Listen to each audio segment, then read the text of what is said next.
México es uno de los países latinoamericanos con una larga tradición de apoyo internacional, especialmente en ayuda humanitaria, cooperación técnica, solidaridad política y envío de recursos a naciones en crisis. Aunque no es de los mayores donantes en términos absolutos, como Estados Unidos, Alemania o Japón, su impacto es significativo por su alcance, rapidez y enfoque en América Latina y el Caribe. La presidenta de México, Claudia Sheinbaum, ha confirmado y defendido públicamente el envío de combustible a Cuba, describiéndolo como una combinación de transacciones comerciales y ayuda humanitaria.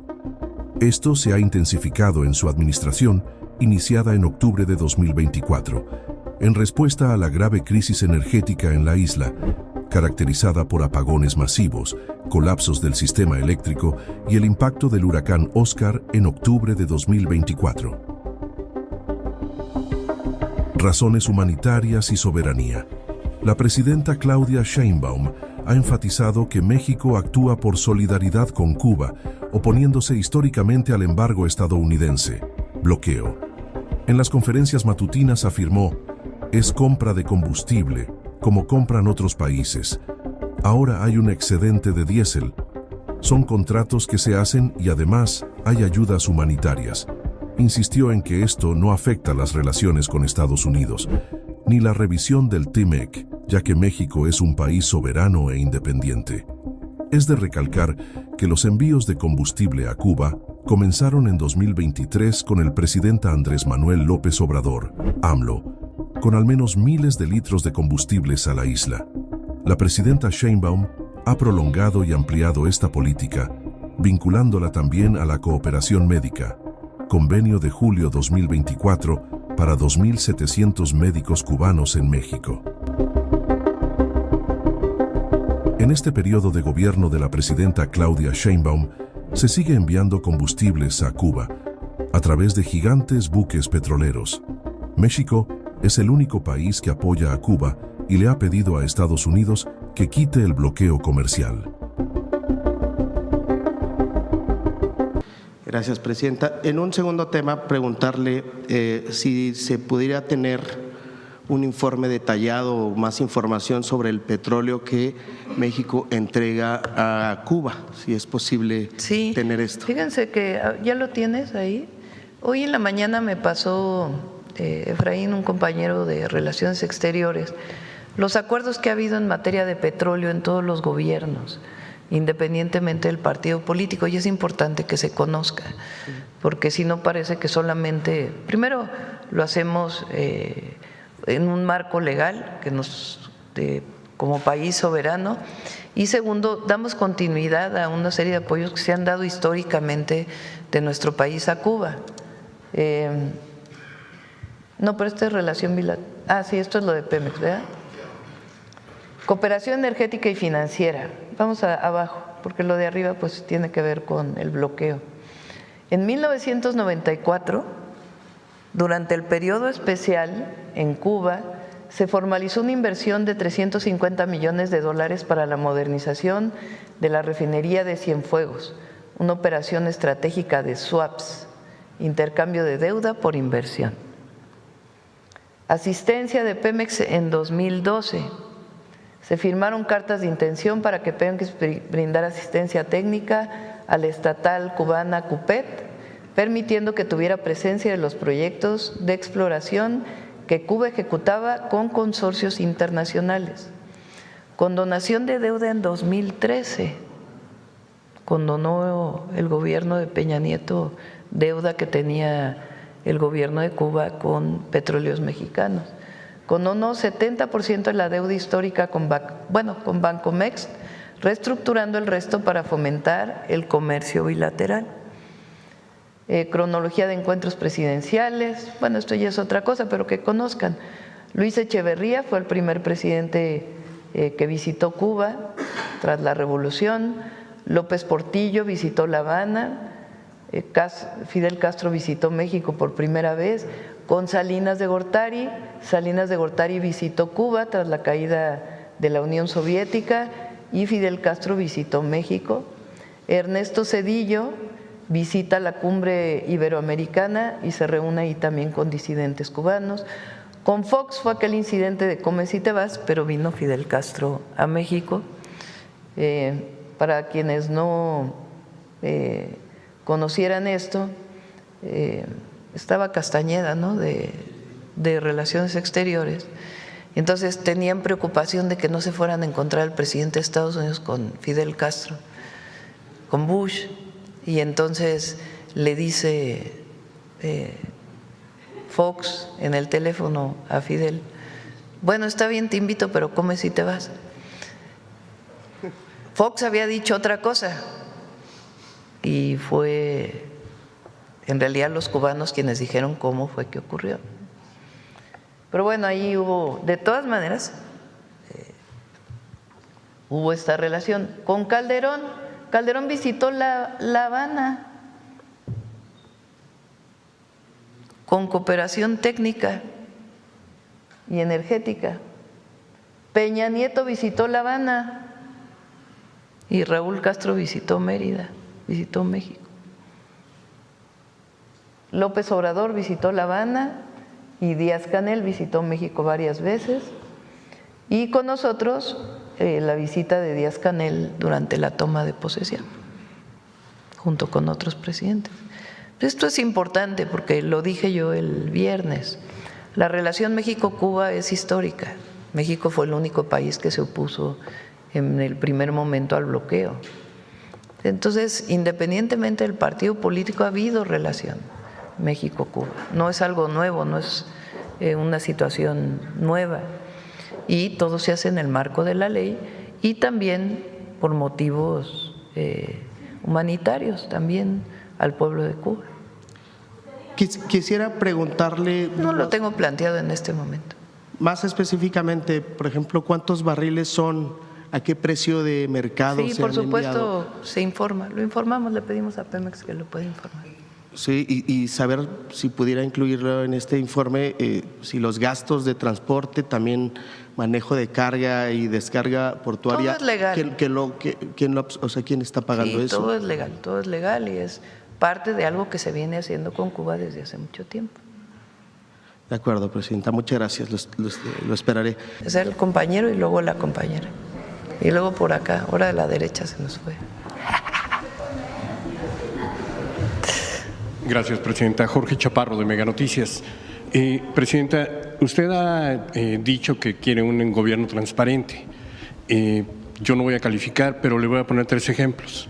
Le pregunté acá por el INSABI y quedó en darme información. Sí, viene ya, para venir. No. Le pregunté sobre el Tren Maya y no la tenían.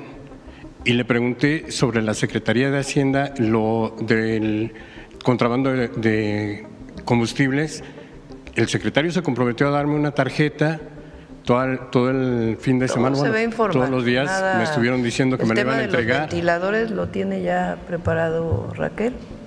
Pues que esta semana pues vinieron lo de las lluvias y decidimos dedicarle más tiempo a esto, pero todo se va a informar. Y también quedó usted en el compromiso de que nos iban a entregar una lista sobre los… Sí, los financiamientos. Los financiamientos. Sí, todo se va a informar. Pero no tenemos fechas, Presidente. Sí, pero todo se va a informar, nada escondemos. Bueno, sobre el contrabando de combustible le quisiera preguntar, hay mucha información, incluso ya congresistas norteamericanos, que señalan que México ha estado enviando petróleo a Cuba. Preguntarle si en la colaboración… Discúlpeme con todo respeto, ¿cómo le llamaste a eso? ¿Contrabando de combustible? No, estoy hablando perdón. Sí, son dos cosas muy distintas. Sí, en esta colaboración que México tiene con diferentes países en América Latina, México ha estado proporcionando combustible a Cuba. ¿Cuánto le estamos proporcionando a cambio de qué o cómo se entrega este combustible a Cuba? Sí, es compra de combustible, como compran otros países. Ahora hay un excedente de diésel particularmente y se está exportando. Y así como, primero, la ayuda humanitaria, en cualquier caso México siempre la va a dar. Siempre. A Cuba y a otros países que lo necesiten. Esa es nuestra esencia. el humanismo, siempre. Ahora, hay contratos. Por ejemplo, los médicos cubanos que están en México tienen un contrato muy transparente que se paga por la estancia de los médicos aquí. ¿Por qué se hace? Por necesidad de México. Porque durante años se cerró la puerta a la formación de especialistas y generosamente vienen a apoyar a las comunidades más alejadas, por cierto. Entonces, son contratos que se hacen y se dan, y además hay ayudas humanitarias. Se lo pregunto porque hay un congresista norteamericano de Miami que advierte que esto podría afectar la negociación del TEMEC. No, no va a afectar nada. Estados Unidos sabe que México es un país independiente, libre y soberano, y que las decisiones que tomemos pues son decisiones soberanas. Y la relación con Estados Unidos está muy bien, muy bien. Ayer me reportó Juan Ramón de la Fuente de su reunión con el secretario del Departamento de Estado. Fue una reunión muy amable, muy cordial. Ya puede venir él también a informar. Se fijaron fechas. Fue la última reunión de seguridad fue en Estados Unidos. Ahora van a venir a México a darle continuidad. Y también en el tema comercial, el secretario de Economía va esta semana y también la próxima para poder cerrar pues el número de planteamientos que tenía Estados Unidos sobre lo que ellos llaman las barreras comerciales, que ya prácticamente todas están saldadas. Entonces no hay ningún problema.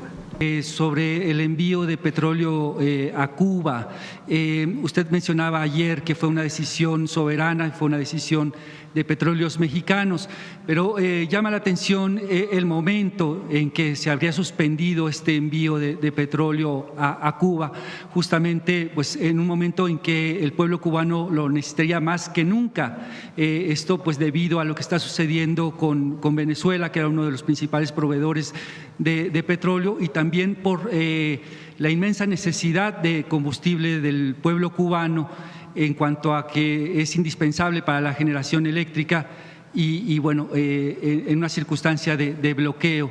Entonces, preguntarle por qué en este momento y si no habría una sensibilidad política también de Petróleos Mexicanos de tomar esta decisión en estos momentos.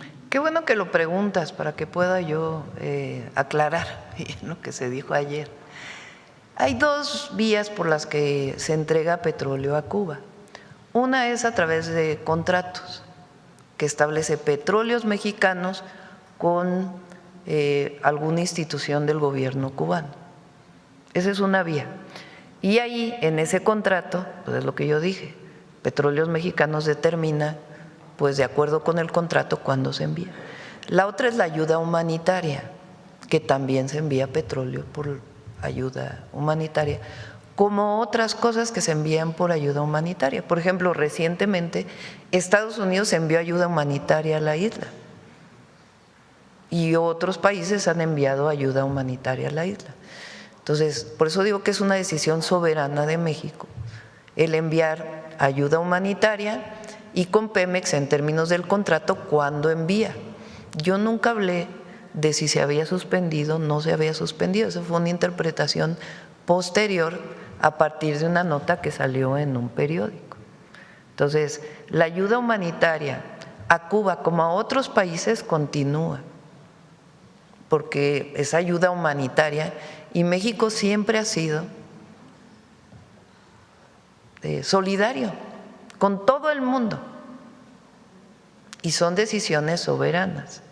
El tema del contrato, pues obviamente el contrato es con Pemex. Entonces ahí en el contrato pues se determina cuándo se envía, cuándo no se envía, en fin, todo lo que tenga que ver con eso. ¿Seguirá el envío de petróleo crudo por términos de ayuda humanitaria? Pues ahí es, digamos, tenemos que determinarlo a partir de las solicitudes. Muy bien, muchas gracias, Presidenta. En otro tema, hemos visto en los últimos días estas operaciones del Servicio de Inmigración y Control de Aduanas de Estados Unidos este lamentable asesinato de 2 ciudadanos estadounidenses, una madre de familia, un enfermero en los últimos días. Estos operativos lamentablemente tienen como objetivo a población migrante y mucha de esta población es de origen mexicano. ¿Qué podría decirle usted a la población mexicana, a los migrantes en Estados Unidos que están en una situación de una operación del ICE? ¿Qué podríamos decirle?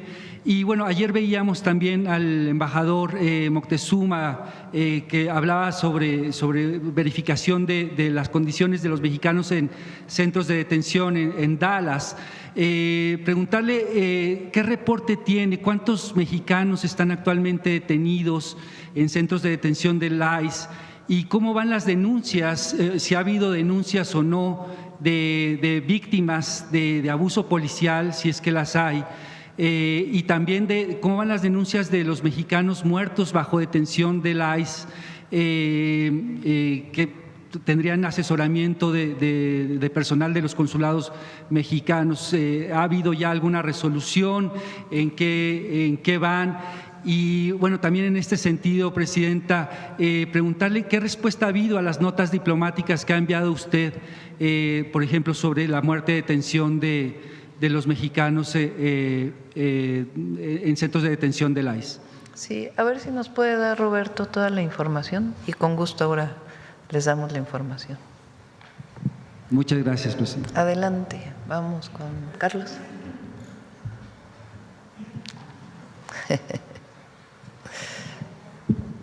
Buenos días a todas y todos. Carlos Navarro, de Heraldo Media Group. Presidenta, con la determinación de las causas del incidente, con la reparación del daño que están anunciando, ¿con esto se garantiza la justicia a las víctimas del accidente en el interoceánico? La justicia en México, en este y cualquier otro caso, en otros casos, dependiendo obviamente del delito, tiene salidas que no necesariamente son siempre la cárcel, bueno, la privación ilegal, la privación legal de la libertad, perdón. ¿Cuáles son estas salidas? No sé, tú eres abogado, mejor explícalo tú, Arturo. Sí. La reparación del daño, así como la atención a las víctimas, es parte del proceso integral y la justicia y la verdad, la no repetición, son elementos integrales para atender a las víctimas. Por un lado, la Fiscalía General de la República va a llevar a cabo la investigación de los hechos para determinar o deslindar la responsabilidad y determinar con ello si existió alguna cuestión dolosa o en el ámbito de la sanción penal. Y por otro lado, el Gobierno de México da atención a las víctimas con un proceso integral, como decía, a través primero de la aseguradora, después de la reparación integral y 3, de la no repetición, que implica medidas más allá de lo económico. La reparación es un proceso mucho más amplio, entonces se va a estar trabajando en este proceso de verdad y justicia. ¿Por qué no explicas en el caso de un delito Sí. las salidas alternativas que Sí. tiene para cualquier delito? Sí, claro. Nuestra legislación. Cuando hay un delito que implica una querella, es decir, la denuncia por la presentación de la denuncia por una persona porque tiene una afectación directa, como es este caso, la ley permite que se pueda llegar a un acuerdo entre las partes. Este acuerdo entre las partes es como una solución donde se ponen de acuerdo entre cuál es la afectación a la víctima o a las personas y, por otro lado, cuál es la forma en que se les va a reparar o a compensar, podríamos usar algunas otras palabras, es decir, cómo se le va a atender por quien le causó el daño, por la persona que le afectó. Y si hay un acuerdo, la ley permite que ante la Fiscalía General de la República, que la oficina se llama OEMASC, que es el organismo para la atención de la solución de controversias, o organismo alternativo de solución de controversias, se puedan poner de acuerdo se cuida que efectivamente se atiendan las afectaciones a cada una de las víctimas, se revisa que no quede nada fuera y si la víctima está de acuerdo, firman un convenio donde dice yo acepto que con esto se me atiende de mi afectación y entonces eso da paso a que se pueda o dar el perdón o atender la demanda de cada víctima y con eso se cierra el expediente y así se abrevia la solución y procesos que podrían llevar años pues se pueden arreglar en semanas o en meses dependiendo de cada proceso. Ese es el objetivo de la solución alternativa de controversias. Gracias. Cuando hablan hay salidas, porque tu pregunta es si se va a hacer justicia o si hay justicia. ¿Quién lo determina? Las salidas alternativas que establece la propia ley. Es decir, puede ser un asunto subjetivo si hay justicia o no. No, en este caso la justicia se establece claramente en la ley. Entonces, ¿cómo es en este caso o en otros casos? Son salidas alternativas a la prisión o a caso de continuar con un procedimiento. Entonces, en este caso se busca la reparación integral del daño. ¿Quién determina la reparación integral? La ley de víctimas, a ver si la tienes por ahí. Y ahí se establece cuáles son los criterios. Y esos criterios los determina la Fiscalía y la Comisión Ejecutiva de Víctimas. Y esos criterios los debe aceptar la víctima o el familiar de la víctima para que pueda reconocerse como tal que hay justicia. Uno de ellos es la no repetición, eso viene al final. ¿Cómo garantizamos que no haya esta repetición? Pues con los mecanismos que estamos planteando. Asegurarnos que en efecto el tren pues tiene más medidas de seguridad que eviten que haya o que la probabilidad de que haya un accidente pues sea la mínima.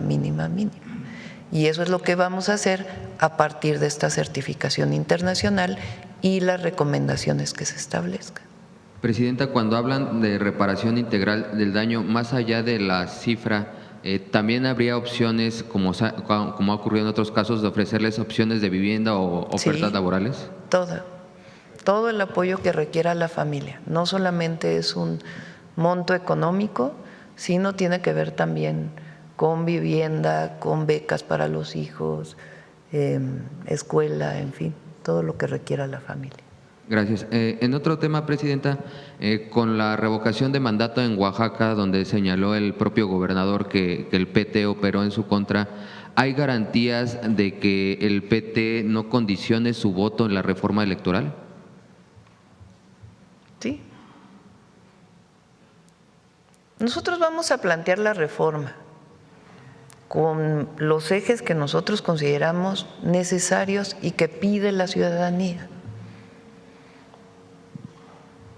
No porque una persona u otra no esté de acuerdo, no vamos a presentar lo que consideramos indispensable a partir de lo que la comisión ha recogido, de los foros, de las encuestas, indispensable para mejorar nuestro sistema electoral.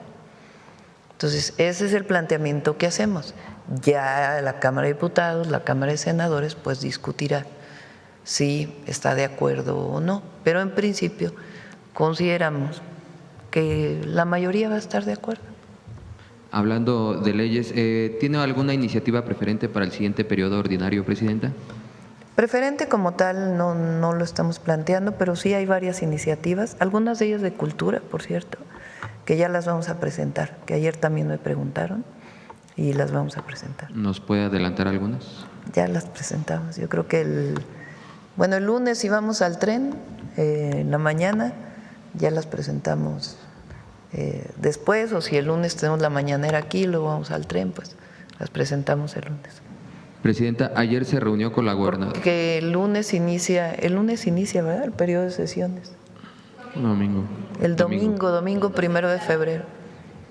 Presidenta, ayer se reunió con la gobernadora del Banco de México y también con un grupo de banqueros. ¿Qué temas abordaron? ¿Cuáles son las perspectivas para México en este año 2026? Sí, recuerden que con ellos hemos estado trabajando distintos temas. Uno de ellos es el acceso a créditos, no solo a tasas accesibles, sino a que los requisitos para un crédito no sean tantos, porque en general las pequeñas empresas, medianas incluso, a veces no tienen acceso a un crédito por la cantidad de requisitos que se les solicitan. Entonces, hablamos de ello y hay una mesa de trabajo con Secretaría de Hacienda y también sobre el tema de la digitalización de pagos, que ya hemos hablado aquí y que lo vamos a iniciar este año. Bueno, ya hay pagos digitales, pero lo vamos a impulsar todavía más este año. Y por último, preguntarle, pese a las medidas arancelarias de Estados Unidos y las constantes amenazas, hubo récord en las exportaciones, Presidenta. ¿Qué lectura le da a este indicador? Sí, a ver si pones ahí alguno de los, a ver el Financiero creo que sale, o en el Economista también, en varios sale hoy.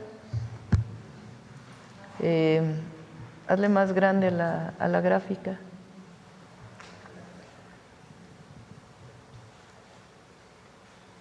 Fíjense, disminuyó un poco la industria automotriz y las autopartes en la exportación.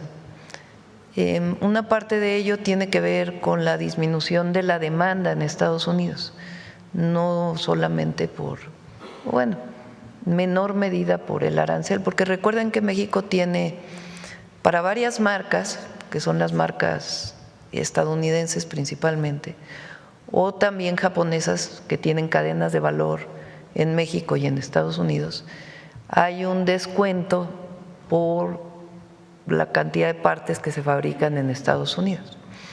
Entonces, y la cercanía y las plantas que hay aquí pues favorecen la exportación, pero hubo una disminución en la industria automotriz, pero hubo otras industrias que aumentaron de manera significativa, como la electrónica, por ejemplo. La industria electrónica aumentó de manera muy importante y eso tiene que ver pues no solamente con el tratado comercial, sino tiene que ver con las ventajas competitivas que tiene México frente a otros países, entre otras la cercanía, sencillamente. Eso pues ayuda mucho. Entonces, y también no solamente aumentaron las exportaciones, sino que la balanza comercial, es decir, qué tanto se importa y qué tanto se exporta, exportamos más de lo que importamos. Eso siempre es bueno para la economía. Muchas gracias, buen día a todas y todos.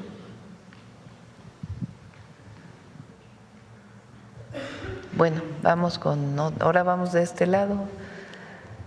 ¿Alguien que no haya preguntado por aquí? A ver, la compañera de hasta atrás que ya ha preguntado, pero hace mucho que no pregunta. Gracias, Presidenta. Buenos días, Karina Vargas, de Reporte Índigo. En un primer tema, Presidenta, el día de ayer, alrededor de la 1 de la tarde, salieron de aquí, de Palacio Nacional, 2 vehículos con placas de autos diplomáticos. A ver si tuvo alguna reunión con alguien del cuerpo diplomático o con algún embajador. Sí, sí tuve reunión. ¿Con quién, Presidenta? Y estuvo también el canciller aquí. ¿Con qué embajador se reunió? Ya les informo. ¿Tiene que ver con el tema de Estados Unidos? Ya les informo. Gracias, Presidenta. También saber si ayer con el encuentro que tuvo con la gobernadora y con los banqueros se llegó a algún acuerdo. Más que un acuerdo, fue una reunión amistosa, donde platicamos de los temas en los que hemos ido avanzando. Se habló de esta visita que está haciendo el secretario Marcelo Ebrard en Washington en estos momentos. Hoy está en Washington. ¿En la reunión de banqueros? No. Sí. Hablamos de temas de digitalización y de acceso a créditos para las pequeñas y medianas empresas. Ese fue esencialmente los temas que tratamos en la reunión. ¿Ha avanzado ese tema? ¿Ha sido una solicitud que ha manifestado usted, esta cuestión de los créditos? ¿Va avanzando? Muy bien. Sí, ya pronto vamos a anunciar. En estos temas que les digo económicos, también vamos a anunciar varias acciones que va a implementar Nafinsa o que ya está implementando, pero ya vamos poco a poco para no adelantarles tanto. Gracias, Presidenta. También saber qué balance le reportaron la secretaria Alicia Bárcena y la asesora Altagracia Gómez de la participación de México en el Foro Les fue muy Económico bien, a ver si las invitamos a ambas para que platiquen cómo les fue en Davos. Les fue muy bien, México siempre ha recibido bien en todos lados y particularmente en este foro también fueron muy bien recibidos. Se anunció que en marzo vendrán empresarios para un encuentro, saber si tiene ya algún detalle sobre eso. Vienen empresarios canadienses. En febrero. Vienen como 200 empresarios canadienses. Y en marzo, bueno, es que la Semarnat en un comunicado justo de los resultados de Davos mencionó que habría un encuentro de empresarios en marzo. ¿De eso se darán detalles más adelante? Sí, el más importante, el más cercano, es un grupo de empresarios muy importante de Canadá que viene en febrero. Muy bien. Y, Presidenta, sobre el tema, me gustaría retomar el tema de las niñas y adolescentes embarazadas. Hace una semana mencionó que existe un protocolo de atención cuando pues, hay algún indicio de abuso sexual cuando llegan a alguna clínica. Saber si este protocolo está homologado en todas las instituciones del sector salud público. Sí está homologado en el sector salud. Y tiene que estar homologado con los delitos de las fiscalías de los estados. Y ahí es donde, si recuerdan, Citlali está trabajando con todas las fiscalías de los estados, que ya prácticamente todos los estados lo tienen. Entonces, cuando llega una menor de edad, se reporta y ahí es donde inicia pues, el proceso de investigación. ¿Este protocolo da seguimiento a cuál es la resolución que da la Fiscalía? Sí, a través de los institutos de las mujeres o secretarías de las mujeres de los estados. También se comunica con las secretarías de las mujeres y con el propio sector salud. ¿Se tiene algún registro de las personas que han sido procesadas después de que sea Lo pedimos al Gabinete de Seguridad con gusto. Gracias. En noviembre tuve oportunidad de platicar justo con la secretaria Citlali sobre la ENAPE, cómo está esta estrategia para prevenir el embarazo adolescente y en niñas, y me dijo que a la par de que se va a fortalecer, pues se está desarrollando una estrategia para atender 3 problemáticas principales: el embarazo adolescente, el embarazo en niñas y el matrimonio forzado. Saber si se le ha reportado cómo va el avance de esta estrategia y si se podría presentar. Invitamos a Citlali para que pueda informarlo con gusto. Muy bien, solamente preguntarle también sobre eso, si sería posible vincular esta estrategia con esta otra que se está realizando sobre atender el abuso sexual de oficio. Sí. Muy bien. Aunque sí, tiene sus características, por eso me quedé en que invitamos a Citlali, incluso a la Fiscal General de la República o al área correspondiente de la Fiscalía. Tiene sus características, es decir, obviamente se puede perseguir de oficio en el momento en que se determine que en efecto hubo un abuso, es decir, tiene que venir que en efecto hubo un abuso, digamos, tiene que haber la prueba de que en efecto hubo un abuso o un acoso. Muy bien. Por último, Presidenta, ¿cuál es el mensaje que le envía a usted a estas niñas que pues ya son parte de estas nuevas generaciones que van a saber que es posible que una mujer sea presidenta, pero que aún son vulnerables a ser abusadas o a estar en vínculos en matrimonio, en este tipo de matrimonios forzados bajo el argumento de los usos y costumbres? No debe ser eso. Ninguna mujer debe ser obligada a nada. Y eso lo está trabajando Citlali. Entonces le invitamos para que, y obviamente que se acerquen a la Secretaría de las Mujeres para poder recibir todo el apoyo que requieran. y muchos de los gobiernos de los estados también tienen sus propios protocolos. Guerrero, por ejemplo, tiene un protocolo muy importante, Chiapas ahora ha desarrollado un protocolo importante y Citlali está muy atenta a las denuncias de estos casos y trabajando también con las comunidades. Muchas gracias, presidenta. Sí. A ver, la compañera.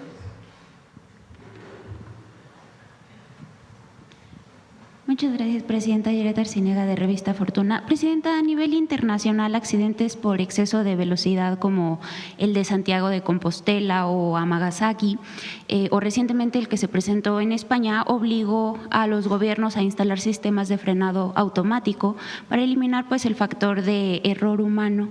¿Qué garantías tecnológicas se van a implementar en el tren interoceánico para que la seguridad pues no dependa exclusivamente de un maquinista, por experimentado que sea, y así recuperar pues la certeza de los usuarios? Esas es justamente las recomendaciones, para que no sea solamente la Agencia de Regulación de Transporte Ferroviario que dirige Andrés Layuz, con todos los expertos que hay ahí, para que no sea solamente sea la agencia del Gobierno de México.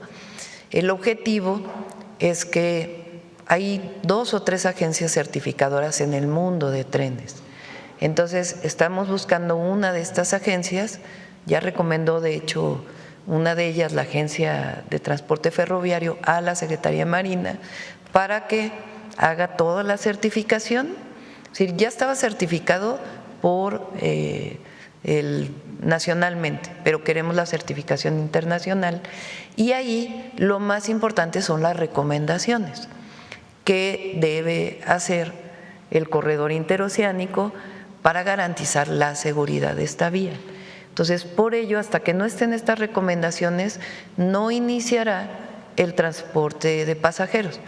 El transporte de carga, una vez que se liberen las vías, que se determinen que están en condiciones, podrá utilizarlo el transporte de carga bajo ciertos mecanismos. Pero el transporte de pasajeros, hasta que no venga la certificación, no se hagan las recomendaciones y se lleven a cabo las recomendaciones, entonces iniciará de nuevo el transporte de pasajeros. Muchas gracias, presidenta. En un segundo tema, preguntarle también sobre la reunión con los banqueros, si se habló de inflación y si podría comentarnos si los banqueros pues sí están considerando el ajuste a las tasas de interés que permitan reactivar el crédito. Bueno, esa es una decisión autónoma del Banco de México, la definición de la tasa de interés. Obviamente los bancos, pues a partir de ahí, de lo que le regula el Banco de México o lo que regula la Comisión Nacional Bancaria y de Valores, pues ya determinan los propios criterios. Lo que estamos buscando es mecanismos que incluso más allá de la tasa faciliten los requisitos, porque parte del tema, porque han bajado las tasas de interés, no son necesariamente las tasas. Hay países en América Latina, Colombia, por ejemplo, que para ciertos préstamos tienen tasas más altas, pero dan más créditos. Entonces, ¿qué es lo que da Colombia o los bancos colombianos que no dan los bancos mexicanos? Pues menores requisitos para poder adquirir los créditos. Entonces, se está buscando que sin poner en riesgo al sistema financiero, evidentemente, pues se faciliten los créditos, sobre todo para la pequeña y mediana empresa, pues que les permitan crecer. Uno de las limitaciones que históricamente se ha dicho en México, que limitan el crecimiento económico, que para nosotros no solo es crecimiento, sino bienestar, crecimiento con bienestar, tiene que ver con el acceso a los créditos. Entonces, desde el año pasado se viene trabajando en eso. De hecho, se firmó en la Convención Bancaria un acuerdo y ha aumentado 1 punto de entonces a la fecha el porcentaje de créditos que otorga la banca comercial, pero queremos que aumente mucho más. Entonces, eso es lo que platicamos el día de ayer y por eso pues va a hacer una serie de anuncios Nafinsa y va a seguir trabajando Hacienda con ellos, pero están en la mejor disposición. ¿Cuál sería la meta para este año que crezca este porcentaje? Bueno, yo les dije que por lo menos crezca 2 puntos, que sí. El año pasado creció 1 punto, pues que crezca por lo menos 2. Habíamos planteado, estaba sobre 25%, que creciera al 30% en el sexenio. Países de América Latina tienen 40, 50%. Entonces, bueno, que aceleremos para ver si pasamos del 30% y que este año a ver si podemos llegar a 2 puntos más de lo que crecimos el año pasado en otorgamiento de créditos. ¿Asistirá este año a la convención bancaria, Presidenta? Sí, vamos a asistir. Muchas gracias. En un tercer tema, Presidenta, ayer se informó sobre los cambios directivos en el CIDE. ¿Podría compartirnos qué le ha reportado la Secretaría de Ciencia respecto al nombramiento de la directora interina? ¿En qué contexto se da este cambio en la institución académica, pues dedicada mayoritariamente al diseño de políticas públicas? ¿Qué mensaje le enviaría a la comunidad académica y estudiantil? Y también preguntarle qué espera su gobierno del CIDE en esta nueva etapa. El CIDE es una institución que es una buena institución académica, como muchas otras, porque también se dio esta idea de que el CIDE, el Colegio de México, algunas instituciones particulares eran las de excelencia frente a otras instituciones públicas. Y la verdad es que en todas las instituciones públicas hay buenos investigadores, buenos profesores, y también hay no tan buenos profesores y no tan buenos investigadores, como en cualquier lado. Lo cierto es que el CIDE durante mucho tiempo se orientó a una política económica que correspondía al periodo anterior, que era la neoliberal. Y la idea pues era orientar también al CIDE a un planteamiento mucho más amplio. Eso fue un debate durante el gobierno del presidente López Obrador. Las consideraciones que tuvo la Secretaría de Ciencia y Tecnología, pues yo le pediría a Rosaura que emitiera un comunicado sobre este tema. No sé si ya lo emitió, ayer lo emitió, a ver si lo pone. Son decisiones en las que como presidenta no participo directamente, y fue una decisión que se tomó en la Secretaría. Sí, yo no los he leído ni siquiera.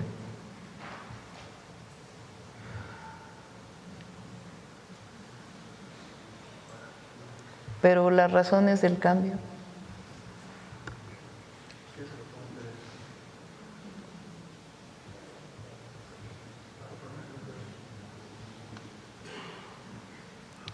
Y obviamente lo que queremos de las instituciones académicas y de estos centros de investigación, pues es que tengan mucho mayor cercanía con los problemas nacionales y que ayuden al desarrollo de la nación, con su libertad de expresión, cátedra y todo lo que se requiere. Pero buscamos pues mucho mayor vínculo con el desarrollo nacional. Todas estas instituciones tienen financiamiento público. Entonces, con las instituciones autónomas, son autónomas,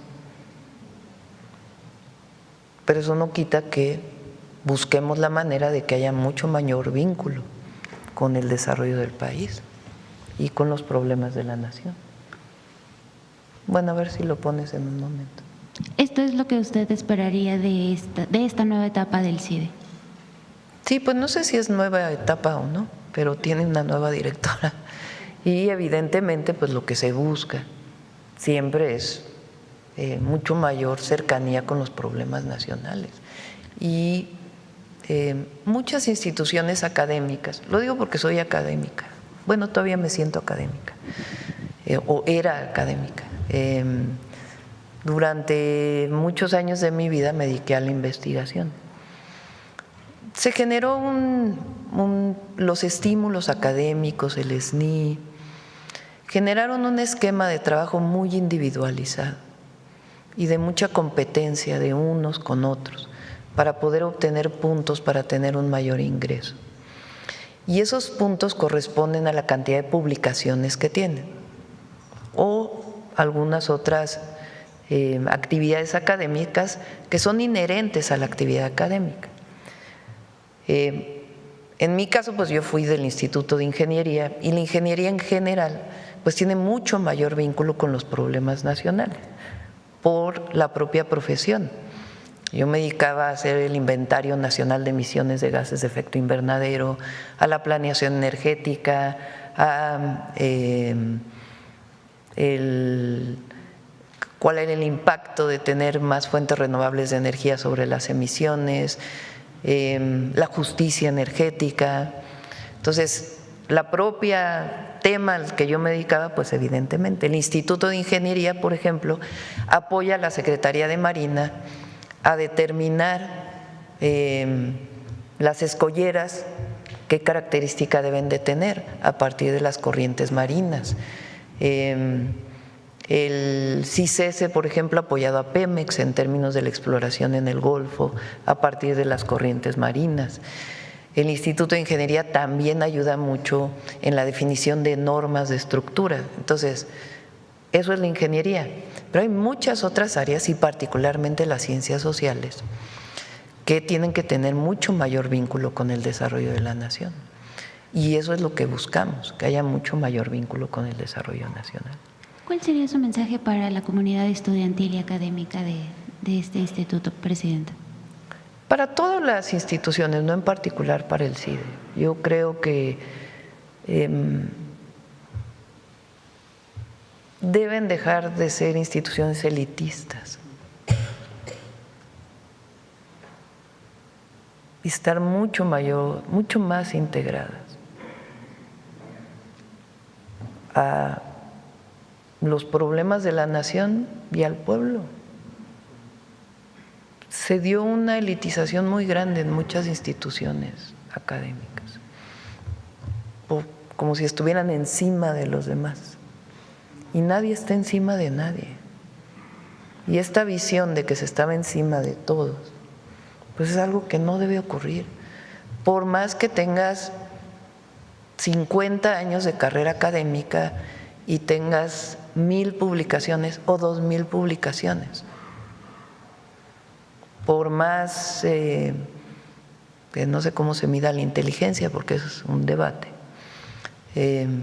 pero por más inteligente que se sienta cualquier persona, nunca estás por encima de nadie. No estás por encima de un campesino, no estás por encima de un obrero, no estás por encima de una ama de casa, no estás por encima de una trabajadora del hogar, nunca. Y esta visión del elitismo de la academia no es buena, no es bueno. También hubo esta visión de que los exámenes de admisión tenían que ser difíciles para que solo entraran los inteligentes, los talentosos. Entonces es la división del que tiene talento y el que no tiene talento.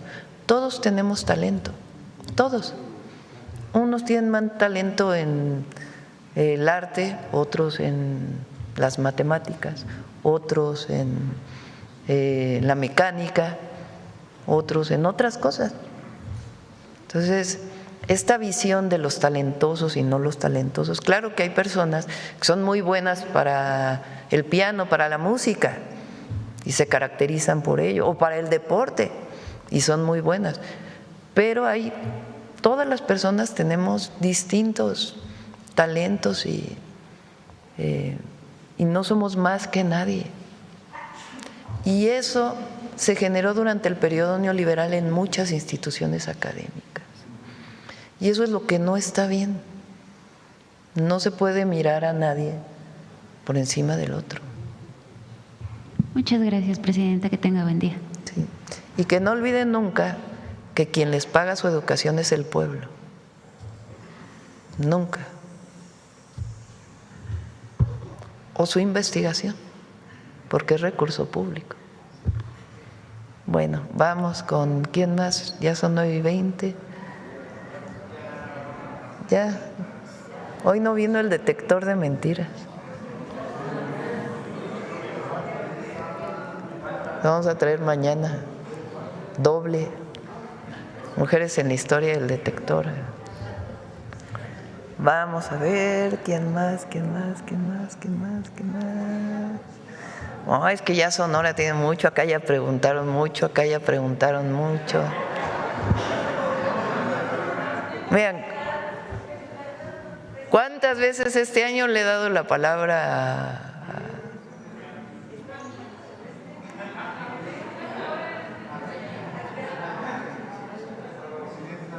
Vámonos. Vámonos, ya hablamos mucho. Buen día a todas y a todos. Hasta luego.